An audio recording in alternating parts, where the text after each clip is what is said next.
Good Tuesday morning. Thank you for joining us here on KARE 11 News Now. I'm Jason Hackett.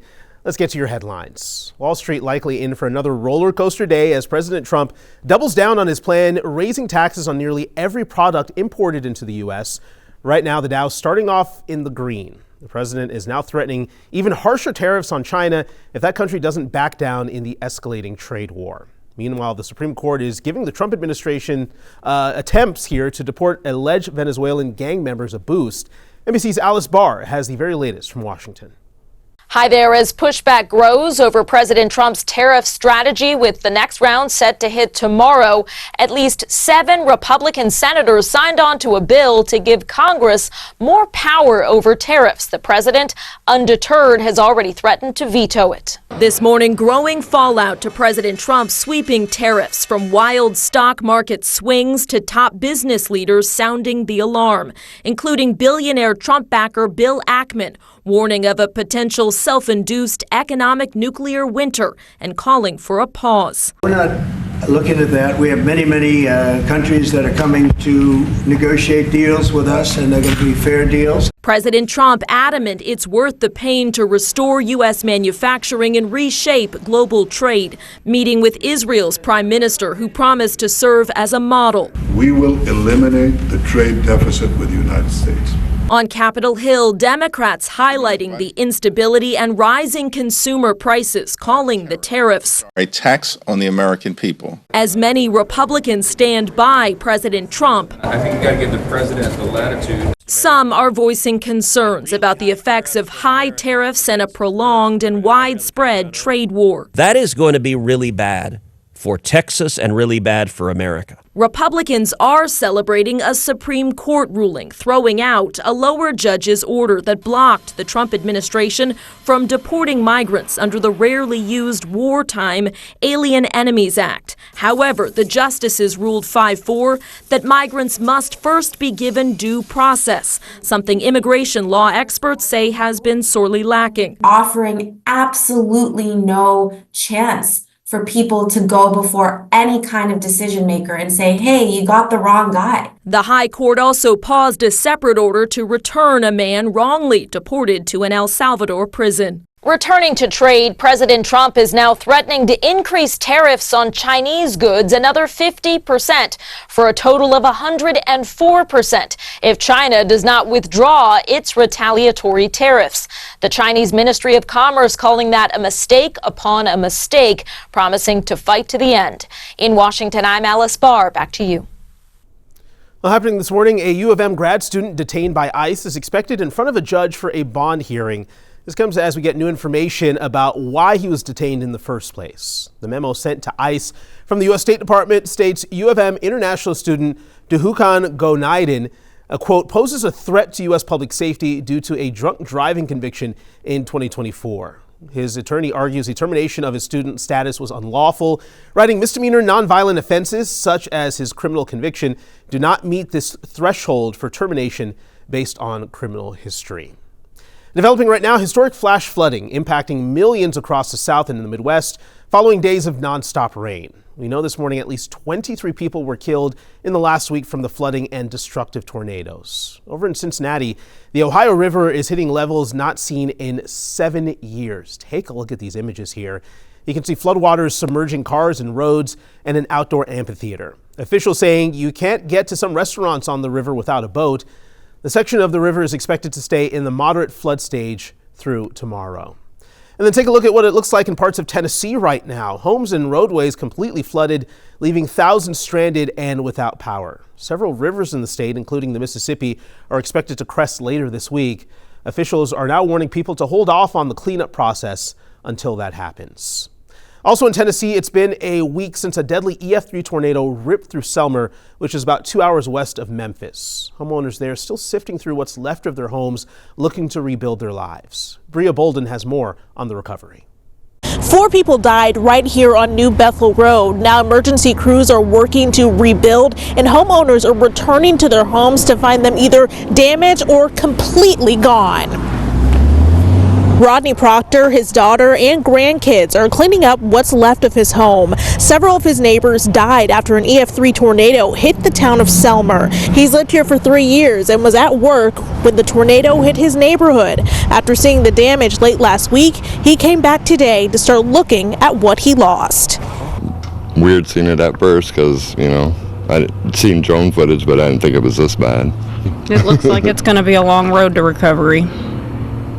Full recover back to normal everyday life. Rodney and his family are grateful the damage wasn't as bad as others in the area. They're also hoping to return sentimental items they found, like shoes, pictures, and more to their owners.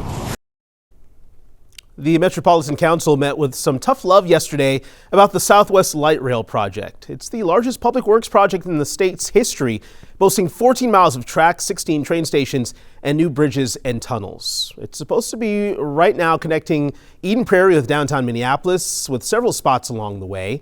It's now in its 7th year of construction, and $2 billion later, state lawmakers are demanding some answers, especially when they got a look at the recent audit that came out. Gordon Severson has that story. 3, 2,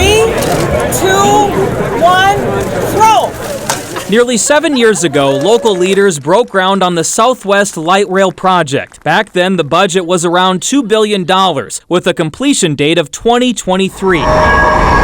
Fast forward to today, and the latest estimates show the project will cost nearly $3 billion and won't be complete until 2027. It is 85% complete. Monday morning, state auditors released a new report that revealed the Met Council has had, quote, instances of non-compliance during construction, including inadequate monitoring of how contaminated soil was moved out of sites and project estimates that came back 2 to 5 times higher than their original estimates. What was your reaction to the report released this morning? Wasn't shocked. It's just more of the same. Republican Senator Mark Curran was among several senators who voiced concerns during the presentation. He says it appears the Met Council could have saved money along the way, but missed those opportunities. The decisions that they made don't appear to be made with any cost containment or the respect of the taxpayer dollars. Democrat Senator Scott Dibble agrees. Indicative of an agency that just knows that the money will be there and it has no personal skin in the game, no accountability. In a statement, the Met Council says they are making changes, including better measures of cost estimation, payment verification, and better environmental oversight. We know that there's many areas where we can improve. While communities along this route wait for it to eventually be complete, everyone hopes there are no more stops along the way. Gordon Severson, KARE 11 News. Now, officials tell us that the project is still set to finish in 2027. Now, sticking with the West Metro here this morning, Chaska police are hailing one of their own as a hero after helping an 80-year-old woman get out of her home as it was filling with smoke. Okay, Joyce, let's go outside, okay? The Chaska PD says Sergeant Hance was the first person on scene at the fire just before 6 on Monday morning. A neighbor told him the 80-year-old woman was still inside.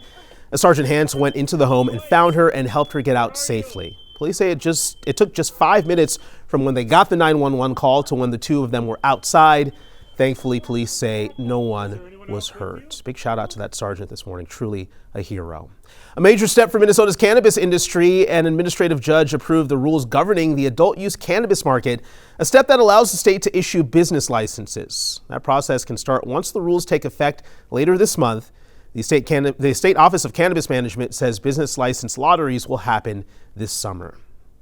Major cuts could be coming to the Robbinsdale School District next year as district leaders try to balance a $21 million budget deficit. That includes cutting at least 150 teachers in the largest ever in recent memory.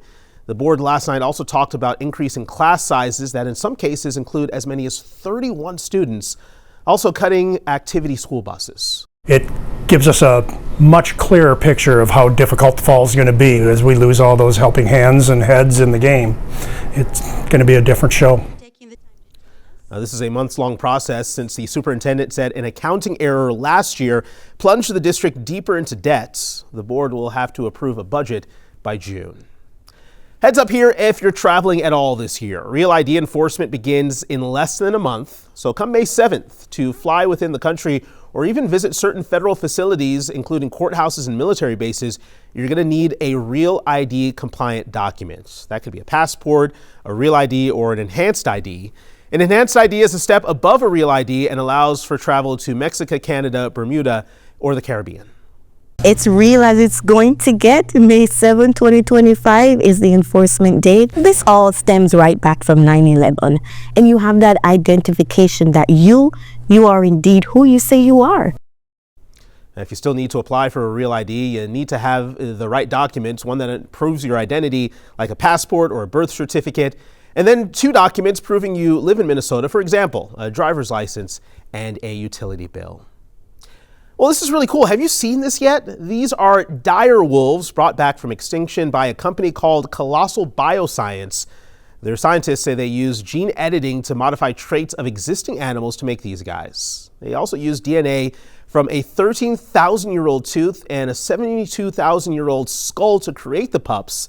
They were born in October, and right now they're living on an unknown nature preserve. The animal has been extinct for at least 12,000 years. Hopefully this doesn't go all Jurassic Park on us. Make sure you stick with us. More news and weather coming up after the break.